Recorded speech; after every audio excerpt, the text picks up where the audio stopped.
सभी के जीवन जीने के तौर तरीके अपने-अपने हैं। सभी का जीवन चलाने का,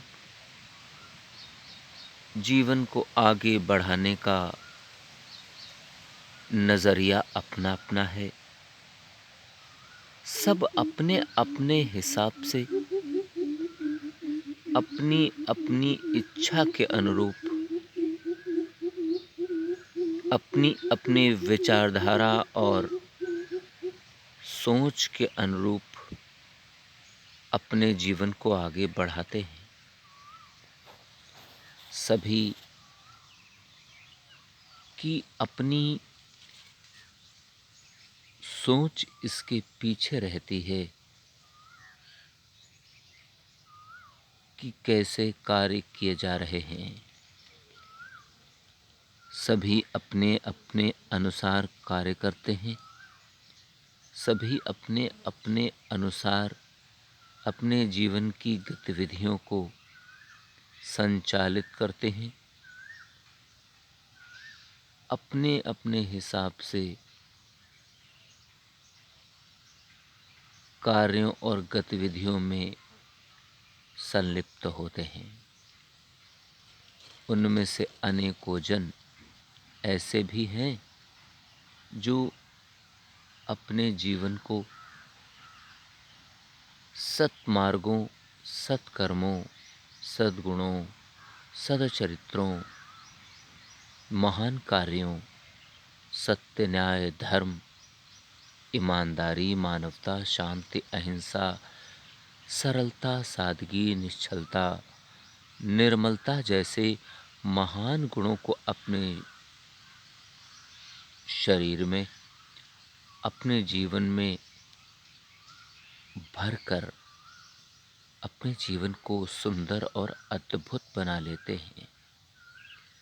ऐसे जनों का जीवन जीवन नहीं बल्कि एक आदर्श तैयार हो जाता है। एक ऐसे जीवन का आदर्श रूप जिसे देखकर अन्य लोग भी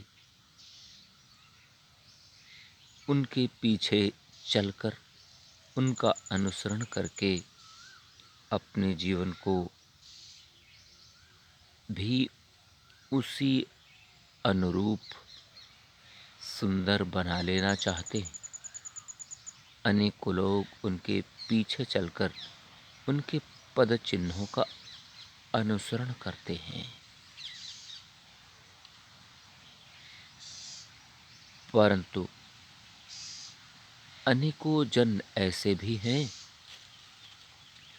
जो अपने जीवन को संतुलित नहीं कर पाते, समन्वित नहीं कर पाते और डगमगा जाते हैं। अपने जीवन को इन उल्लेखित किए हुए महान और सुंदर गुणों को अपने जीवन में समाहित नहीं कर पाते, उनके अनुरूप अपने जीवन को ढाल नहीं पाते, चला नहीं पाते और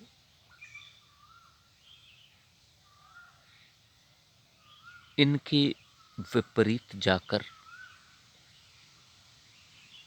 अपने जीवन को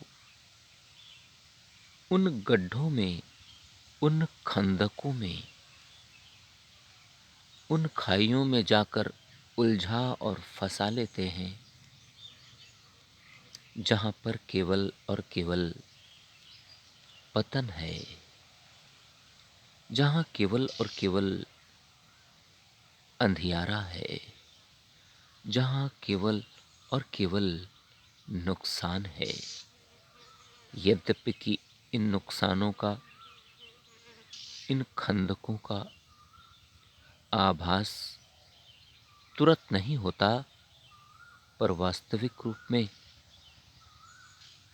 उनका पतन हो रहा होता है और वे अंधकार के उन गर्तों में पहुंचते चले जाते हैं जहां से उन्हें वापस आना असंभव हो जाता है।